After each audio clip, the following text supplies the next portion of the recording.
Tensions along the Pakistan-Afghanistan border have sharply escalated, with Pakistan launching a major military response following what officials describe as unprovoked aggression by Afghan Taliban forces across multiple sectors in Khyber Pakhtunkhwa. According to state broadcaster PTV News, the Pakistan Air Force carried out strikes inside Afghanistan's Nangarhar province, destroying an ammunition depot as part of Operation Ghazab Lil Haq, launched in response to cross-border attacks targeting Pakistani territory.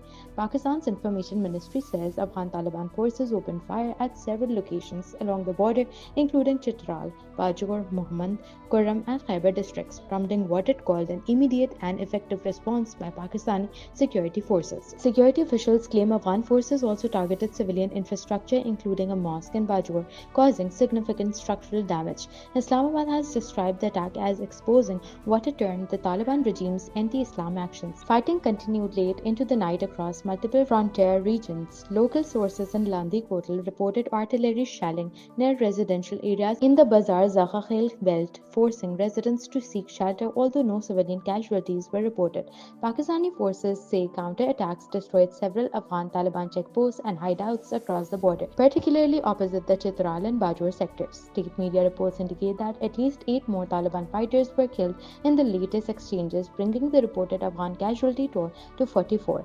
Information Minister Tallah Tarar said 2 Pakistani security personnel were martyred and 3 injured during the clashes, while insisting that claims circulating on Afghan and Indian social media about Pakistani losses were false propaganda. Prime Minister's spokesperson for foreign media Musharraf Zaidi said no Pakistani posts had been captured or damaged, adding that Pakistan had inflicted heavy losses in response to what he called Taliban aggression. Political leaders across party lines also backed the military response. Pakistan Tehreek-e-Insaf Chairman Barrister Gohar Ali Khan said Pakistan seeks peaceful relations with neighbors but would not hesitate to counter threats to national security, while Parliamentary Affairs Minister Tariq Fazal Chaudhry described the response as decisive and necessary to protect territorial integrity. The situation has also affected border movement. Security forces at the Torkham crossing were placed on high alert, and Afghan families awaiting repatriation were returned to holding centers as conditions deteriorated.